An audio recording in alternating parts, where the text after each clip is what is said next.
When we were kids, our parents would always tell us, do not drink the water in the river.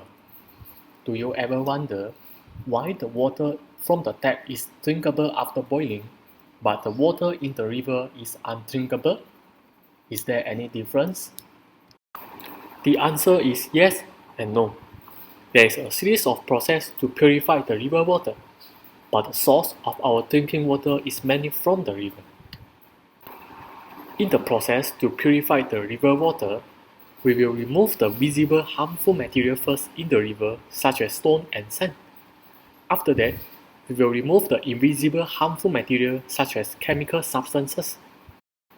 The most powerful material we use to remove invisible pollutant in the river and make it drinkable is called activated carbon. The activated carbon acts like a sponge, absorbing harmful substances from the water as well as removing the bad smell. That's how we can enjoy clean and odorless water in our daily life.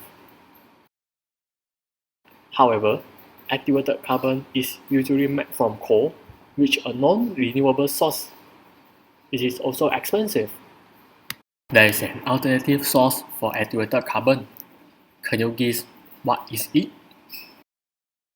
Yes, an alternative raw material for activated carbon is plant residuals, or we call as biomass. It is a type of waste that people usually throw away. For example, we usually throw away the coconut shell after we enjoy the juice and pulp. Instead of throwing it, we can give a new life to these plant residuals and convert them into the useful activated carbon.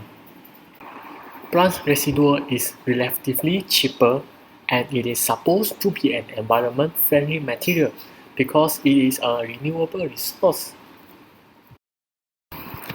Scientists found that activated carbon made from plant residual is equally effective as the conventional activated carbon made from coal. However, the question now is it really more environmental friendly to produce activated carbon from plant residual than from coal? There is a question that we still do not have a firm answer so far. Let's not forget that there are many processes involved to transform the plant residual into activated carbon. It involves reaction with chemical and high temperature systems. The electricity used to operate the equipment also needs to be taken into account. Along this process, pollutants such as greenhouse gases and toxic chemicals could be released. This may lead to global warming and other environmental impacts. So, in my final year project, I'm going to find out and quantify the environmental impacts of production of activated carbon. I will compare the production of coal activated carbon and plant residual activated carbon. For the coal-based activated carbon, I will start the environmental impacts evaluation from the mining of coal.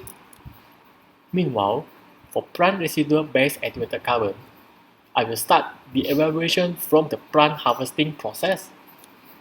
That way, we will be able to find out whether the conventional coal activated carbon or plant residual activated carbon is more environment friendly. Therefore, my project aims to verify the sustainability of plant residual activated carbon to replace coal activated carbon in future. Also, this project will provide better understanding on the environmental impact of production of activated carbon. We can also find out which step in the process which release most of the pollutants and modify it to a better process. I hope, through this small step at a time, we can eventually find a truly green activated carbon. That's all for me. Thank you for watching my presentation video. We should have a nice day.